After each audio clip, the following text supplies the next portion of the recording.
Hello guys, जय श्री कृष्णा। तो कैसे हैं आप सब? आई होप अच्छे होंगे और बेहतर होंगे और अपनी पढ़ाई को भी बाखूबी ढंग से कर रहे होंगे।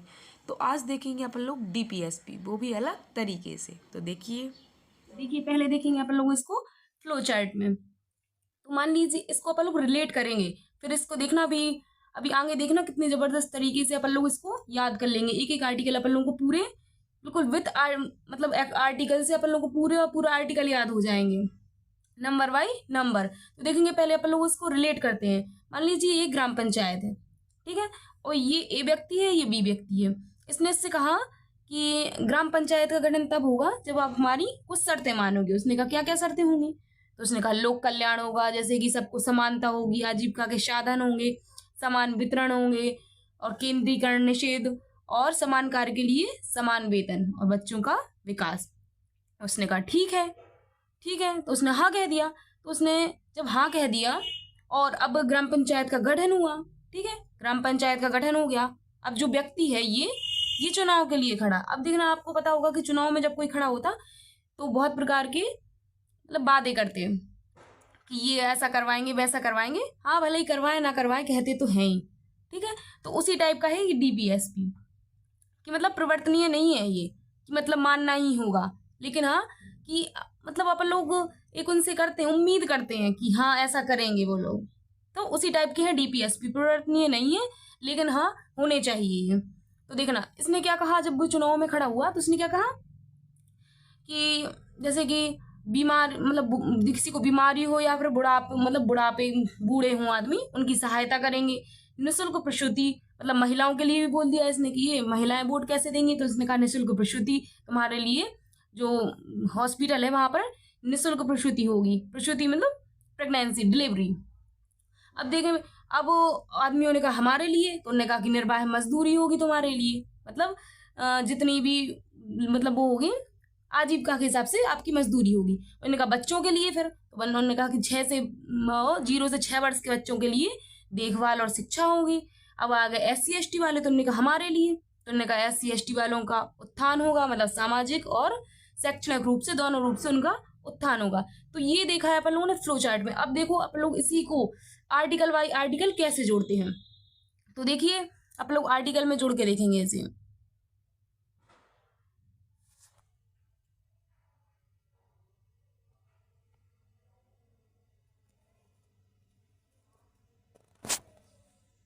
अब देखेंगे अपन लोग भाग 4। भाग 4 क्या है, कहां से कहां तक है? आर्टिकल 36 से लेकर 51 तक। इसमें क्या है? राज्य के नीति निर्देशक तत्व, डीपीएसपी। अब ये क्या होते हैं? तो ये क्या है, मतलब राज्य के नागरिकों के प्रति कर्तव्य हैं। ये राज्य के कर्तव्य हैं किसके प्रति? नागरिकों के प्रति। नागरिक कौन होते हैं? हम और आप। तो देखेंगे अब ये कैसे होते हैं? सकारात्मक हैं परंतु अपरिवर्तनीय हैं।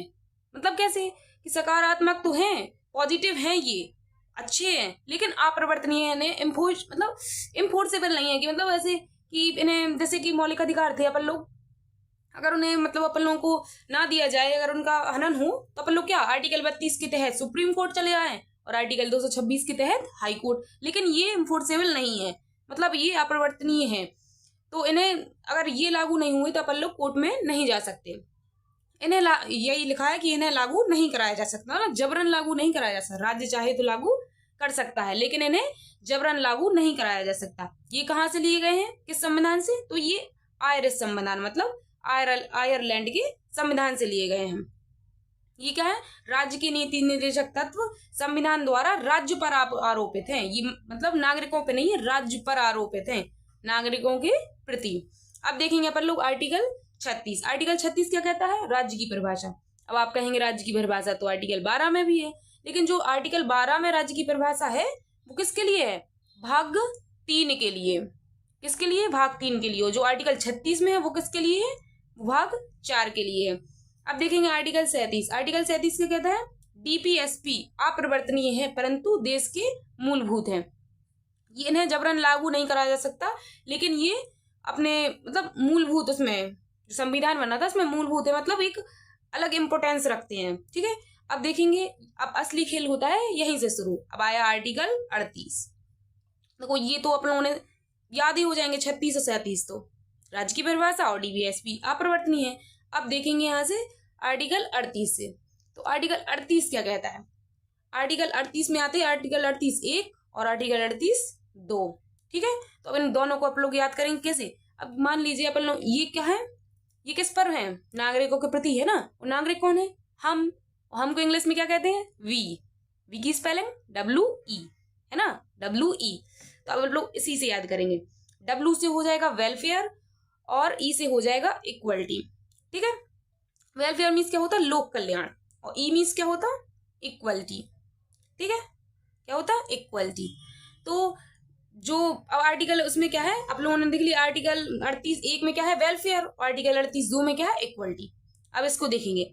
राज्य लोक कल्याण के लिए सामाजिक व्यवस्था बनाएगा। और इक्वलिटी मीन्स क्या हो जाएगा? मतलब आर्टिकल 2 में कि आय सुविधा और अवसर की समानता का प्रयास करेगा, कि मतलब सबको समान आय मिले और समान प्रकार के अवसर और उनकी सुविधाएं मिले। तो क्या अब इसमें हो गया ना याद? WE से 38(1) में हो जाएगा W और B में हो जाएगा E। तो W से हो जाएगा वेलफेयर, E से हो जाएगा इक्वलिटी। और वेलफेयर अगर इतना याद आ गया कि 38 में V था, तो W से 1 में क्या हो जाएगा? W, E में, और 2 में हो जाएगा E, इक्वलिटी। तो अपन लोग को ये पूरे याद आ जाएंगे कि इसमें समानता है, इसमें लोक कल्याण है। अब देखेंगे आर्टिकल 39। अब देखिए यहाँ से अपन लोग एक, मतलब जैसे अपन लोगों ने फ्लो चार्ट में देखा ना अभी, कि उसने जो कुछ शर्तें रखी हैं, किसने? बी व्यक्ति ने ए व्यक्ति से कुछ शर्तें रखी हैं, तो उसी टाइप का है। तो देखिए ये जो उसने कहा है कि मतलब जो बी व्यक्ति है वो क्या है? मतलब वो है लोअर डिविजनल क्लर्क। ठीक है, ऐसे कर लो, lower divisional clerk. Article 39A है, आर्टिकल 39B है, article 39C, D, E, F तक है। ठीक है, तो अपन लोग कैसे याद कर लेंगे कि लोअर डिविजनल क्लर्क, तो आर्टिकल 39A में क्या है? लोअर का ले लेंगे अपन लोग L, और डिवीजन का D, वो हाँ लोअर डिवीजन क्लर्क। तो L से क्या हो जाएगा? लाइवलीहुड। मतलब उसने कहा है कि हमें आजीविका के साधन प्राप्त होने चाहिए। उसने किसने कहा? उसने कहा है सबसे पहले क्या कहा है उसने? कि हमें आजीविका के, जो बी ने ए से क्या कहा? आजीविका के साधन प्राप्त होने चाहिए। उसने कहा ठीक है। दूसरी बात क्या कहा फिर उसने? कि समाज के सभी मौलिक साधनों का उचित स्वामित्व में वितरण होना चाहिए। कि मतलब जितने भी मौलिक अधिकार, मतलब वो हैं, जो साधन हैं, फिर जो अवसर हैं, उनका समान रूप से, साधनों का समान रूप से वितरण होना चाहिए। ठीक है, उनका समान रूप से। तो डी से क्या हो जाएगा? डिस्ट्रीब्यूशन मीन्स हिंदी में क्या होता है? वितरण। तो इसका क्या हो जाएगा? समाज के सभी मौलिक अधिकारों का वितरण होना चाहिए। ठीक है, अब देखेंगे आर्टिकल, देखिए आप लोगों ने 2 तो पढ़ लिए हैं। आर्टिकल 39A पढ़ लिया और 39B पढ़ लिया। अब देखेंगे 39C। तो हमने क्या कहा था? Lower divisional clerk. ठीक है, तो क्लर्क का क्या आ गया? C आ गया ना, C। तो C से क्या हो जाएगा? सेंट्रलाइजेशन। तो अर्थव्यवस्था में आय तथा उत्पाद के साधनों के अहितकारी केंद्रीकरण पर निषेध। ठीक है, तो मतलब शॉर्ट भाषा में अपन लोग को कितना याद रखना? केंद्रीकरण। आर्टिकल 39C में क्या है? केंद्रीकरण। जहां अपन लोगों को केंद्रीकरण दिखा, अपन लोगों ने वहीं टिक लगा दिया। ठीक है, अपनों तो टिक लगाने वाले क्वेश्चन मार्क चाहिए, वो मल्टीपल चॉइस क्वेश्चन है, तो अपन लोगों को तो इतना अकेला सोर्स चाहिए अपन लोगों को पहचानने का कि अपन लोगों को किस ऑप्शन में क्या टिक लगाने हैं। ठीक है, तो बस अब देखेंगे आर्टिकल 39D। अब इसमें क्या हो जाएगा कि उसने क्या कहा था फिर? कि जब उसने वो हो गया लोअर डिविजनल क्लर्क, अब वो कहाँ काम करता था? कहाँ काम करता था? तो काम करता था वो पब्लिक हेल्थ केयर में। पब्लिक हेल्थ केयर, पी से पब्लिक, एस से हेल्थ, सी से केयर। अब देखेंगे आर्टिकल 38D क्या कहता है? पी से क्या हो जाएगा? पे हो जाएगा। ठीक है, पे में क्या होगा? समान कार्य के लिए समान वेतन, समान कार्य के लिए समान वेतन। और एस से क्या हो जाएगा? हेल्थ। एस से क्या होगा? हेल्थ। हेल्थ में क्या होगा? जैसे पुरुष, महिला एवं बच्चे को आयु व शक्ति के प्रतिकूल रोजगार से बचाना। जैसे किसी का, जैसे बच्चा है, मतलब कोई भी बच्चा है, अब मान लीजिए उसका जो उसकी शक्ति है वो है 5 किलो वजन उठाने की, लेकिन जहां वो काम कर रहा है उसे वहां 20-20 किलो के मतलब बोरे उठाने पड़ रहे हैं। या फिर ऐसे भी कोई भी पुरुष है जिसकी क्षमता मतलब कम है और उससे ज्यादा काम करवाया जा रहा है, तो उसी के हिसाब से क्या है कि उनको मतलब उनकी जो प्रतिकूल रोजगार है उससे बचाना, जितनी क्षमता है उसके अनुसार रोजगार दिलाना। ठीक है, आर्टिकल 2F क्या कहता है, सी से क्या हो जाएगा, चिल्ड्रन। ठीक है, सी से चिल्ड्रन, चिल्ड्रन मीन्स बच्चे, तो इसमें क्या होगा, बच्चों को गरिमा के साथ विकास का अवसर देना, शोषण से रक्षा करना। अब इतनी बात हो गई। अब कहा, क्या कहा उसने, और फिर लास्ट में उसने क्या कहा, उसकी मांग जो थी लड़की की, उसने क्या कहा कि निःशुल्क कानूनी सहायता पर 42 निःशुल्क कानूनी सहायता करना। ये कहाँ से जोड़ा गया, 42वें संविधान संशोधन से जोड़ा गया। कौन सा, 39(1) कहाँ से जोड़ा गया, 42वें संविधान संशोधन से जोड़ा गया। अब देखेंगे, अब जो बी की मांग थी वो सारी मांग हो गई। अब जो जैसे कि ग्राम पंचायत में कोई भी चुनाव में मतलब खड़ा होगा, तो अब वो अपने वादे करेगा कि अब तुमने तो अपने बता दिया कि हमें क्या क्या चाहिए, अब हम क्या क्या तुम्हारे लिए करेंगे। ठीक है, अब खड़ा होगा, खड़ा तब होगा ना कि जब वहां चुनाव होंगे, चुनाव में ही तो खड़ा होगा। चुनाव किसके होंगे, ग्राम पंचायत के। तो पहले देखेंगे अपन लोग, अब 39 तक हो गया। आर्टिकल 40 में क्या देखेंगे अपन लोग, ग्राम पंचायत का गठन। जब ग्राम पंचायत का गठन होगा, चुनाव होंगे, तभी तो मतलब लोग खड़े होंगे, उम्मीदवार खड़े होंगे। क्या हो गया, पहले तो गठन हुआ, तो ग्राम पंचायत की स्थापना और उनके कार्य। ठीक है, अब स्थापना हो गई, वो खड़ा भी हो गया, व्यक्ति ए उम्मीदवार के रूप में खड़ा हो गया। अब देखेंगे आर्टिकल, फिर वो क्या बोल रहा कि जब लोगों ने कहा कि तुम खड़े तो हो गए, हम तुम्हें वोट क्यों दें, तो उसने क्या कहा कि हम क्या करेंगे, बीमारी, आसक्तता और बुढ़ापे की स्थिति में काम, शिक्षा और लोक कल्याण एवं सहायता प्रदान करेंगे। मतलब जो बीमार है उसकी सहायता करेंगे। आसक्तता है मतलब जैसे कि वो नहीं होती कमी, मतलब प्रचुर मात्रा में ना मिलना कोई जी, आसक्तता, तो उससे शिक्षा प्राप्त कराएंगे, उसकी भी मदद करेंगे। फिर अब इनका तो हो गया। अब उनने कहा, अब महिलाएं आई कि भाई सब हमारे लिए क्या करोगे, तुमने उनके लिए तो बता दिया कि तुम ये लोक कल्याण की, बुढ़ापे की, मतलब बूढ़ों की मदद करोगे और आसक्तता की मदद करोगे, बीमारों की मदद करोगे, हमारे लिए क्या करोगे। तो उन्होंने कहा कि आपके लिए क्या है, निःशुल्क प्रसूति सुविधा प्राप्त कराना।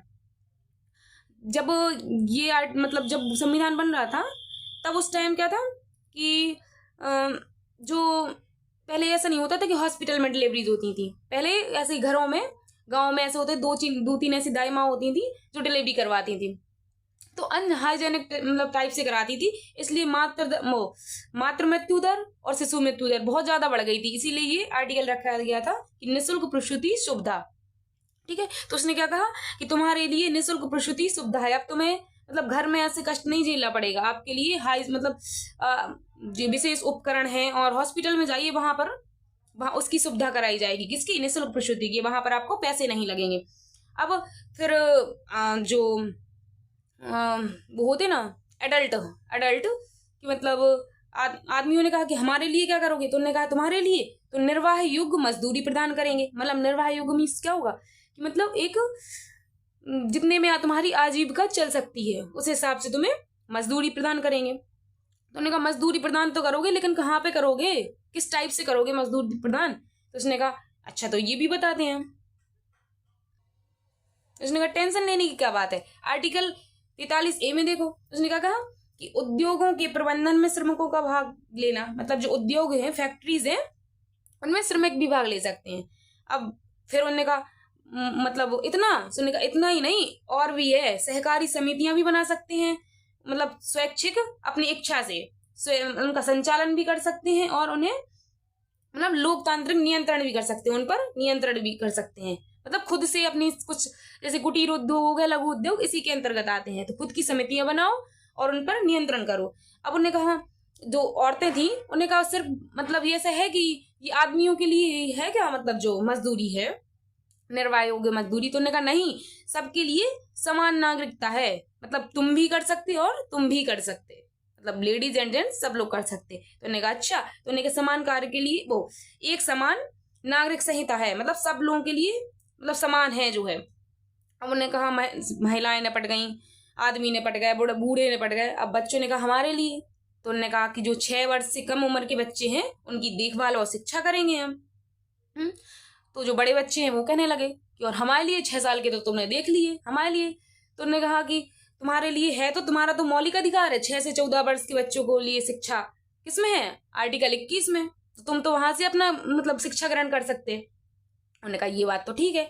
फिर आए SC ST वाले कि हमारे लिए भाई सब कहा है, तो उन्होंने कहा कि तुम्हारे लिए SC ST के हितों का संवर्धन एवं संरक्षण, मतलब उनका मतलब उद्धार करेंगे और कल्याण, मतलब उनकी जो आजकल देखा होगा आप लोगों ने, मतलब पहले ये होता था कि छुआछूत होता था, जैसे मतलब कुएं पे कोई जैसे कि SC ST वाला खड़ा हो गया तो वहां पर उससे पानी नहीं भरने मतलब दिया जाता था, धो लिया जाता था, तो इस टाइप से। तो उनका क्या था कि भाई ये सब नहीं चलेगा, आपका भी संरक्षण करेंगे, कल्याण करेंगे, चाहे वो सामाजिक तरीके से हो या फिर शैक्षणिक तरीके से हो। अब उन्होंने कहा कि आपने इतना सब तो बता दिया, लेकिन अपने गांव में तो भाई सब बहुत दारूखोर है, शराबी। तो उन्होंने कहा बहुत शराबी है, तो उस वजह से तो विकास हो नहीं पाएगा। तो उन्होंने कहा जी ये बात भी ठीक है। तो उन्होंने क्या कहा, फिर नेताजी खड़े थे, फिर उन्होंने क्या कहा कि जो मादक पदार्थ मीन्स पई आ जाती है नशीले पदार्थ, ठीक है। तो उन्होंने कहा मादक पदार्थों का प्रतिबंध, मतलब उन पर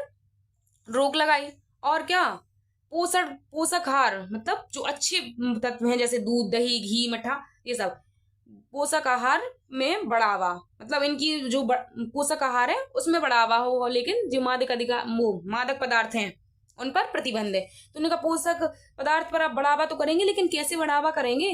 तो उन्होंने कहा कि अरे तुम काहे चिंता करते हो, जो गाय और दुधारू पशु है ना, जो गाय और दुधारू पशु जैसे कि बकरी आ गई, भैंस आ गई, इन सब की नस्लों में सुधार करेंगे, तभी तो ये ज्यादा दूध देंगी। इनकी नस्लों में सुधार करेंगे और आधुनिक कृषि, अब ऐसा तो है नहीं कि दूध दही अकेला पोषक पदार्थ होते हों, गेहूं हो गई, दालें हो गई, ये भी तो पोषक पदार्थ हैं।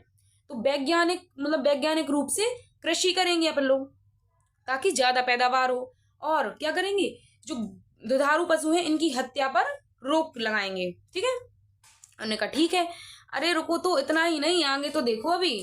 तो उन्होंने कहा कि क्या, तो उन्होंने कहा पर्यावरण संरक्षण भी करेंगे, ताकि अपना मतलब जो गांव है ना, अब लोग इस राज्य को गांव के टाइप में ले रहे, जो गांव है ना, तो गांव मतलब एक सुंदर हो जाए, और क्या बन जाए, राष्ट्रीय महत्व की स्मारकें बन जाए यहाँ पर, ठीक है। पर्यावरण संरक्षण करेंगे, क्यों करेंगे, क्योंकि मतलब ये राष्ट्रीय महत्व में आ जाए, क्या आ जाए, जो अपना गांव है ना, इतना अपन लोग इतना इसको डेवलप कर देंगे कि ये राष्ट्रीय महत्व में आ जाए, राष्ट्रीय महत्व की स्मारकों का संवर्धन एवं संरक्षण होगा। उन्होंने कहा अच्छा। तो उन्होंने कहा अब ये कार्य ऐसा तो है नहीं है कि एक लोग कर ले, तो उन्होंने कहा करेंगे 50-50 करेंगे। तो क्या आ जाएगा, कोई कार्यपालिका संभालेगा, कोई न्यायपालिका संभालेगा। कार्यपालिका मतलब कोई कार्य संभाल लेगा, और कोई न्याय की मतलब जो कार्य नहीं कर रहे हैं उनको दंड देने का। तो उन्होंने कहा ठीक है। तो आर्टिकल 50 में क्या आ जाएगा, 50-50 काम, ऐसे याद कर लेंगे ना, 50-50 काम। 50-50 काम में क्या हो जाएगा, कार्यपालिका संभाल लेगा, कोई न्यायपालिका संभाल लेगा। ठीक है। तो फिर एक आदमी बोला कि भाई साहब अगर इतना अच्छा राष्ट्र बन ही गया, तो आप तो गांव सुधारने की बात कर रहे हैं, हम तो अंतरराष्ट्रीय शांति और सुरक्षा भी कर लेंगे। मैंने कहा अच्छा ऐसी बात है। तो आर्टिकल 51 में सबसे लास्ट में क्या आ गया, अंतरराष्ट्रीय शांति एवं सुरक्षा, ठीक है। तो अगर ये वीडियो थोड़ी लॉन्ग होगी, क्योंकि इसमें आप लोगों ने पूरे एक बार में ही 36 से लेकर 51 तक पूरे आर्टिकल याद कर लिए हैं। अब कल देखेंगे अपन लोग क्या, मौलिक कर्तव्य, उनको भी अपन लोग इसी तरह से ट्रिक के माध्यम से अपन लोग कंप्लीट कर लेंगे। और अगर आपको वीडियो अच्छी लगी हो तो प्लीज इसे एक बार लाइक जरूर कर दीजिएगा, और शेयर एंड सब्सक्राइब तो करना ही करना है। और अगर किसी भी आप लोग मतलब जिस टॉपिक पे आप लोगों को ऐसी वीडियो चाहिए हो ट्रिक से, तो आप उस टॉपिक को कमेंट बॉक्स में पिन कर दीजिएगा, डाल दीजिएगा, तो हम उस आपको इसी ट्रिक से ऐसे ट्रिक बनाकर पूरी पॉलिटी को याद करवा देंगे। तो ओके गाइस, थैंक यू। और वीडियो अच्छी लगी है तो लाइक शेयर एंड सब्सक्राइब करें।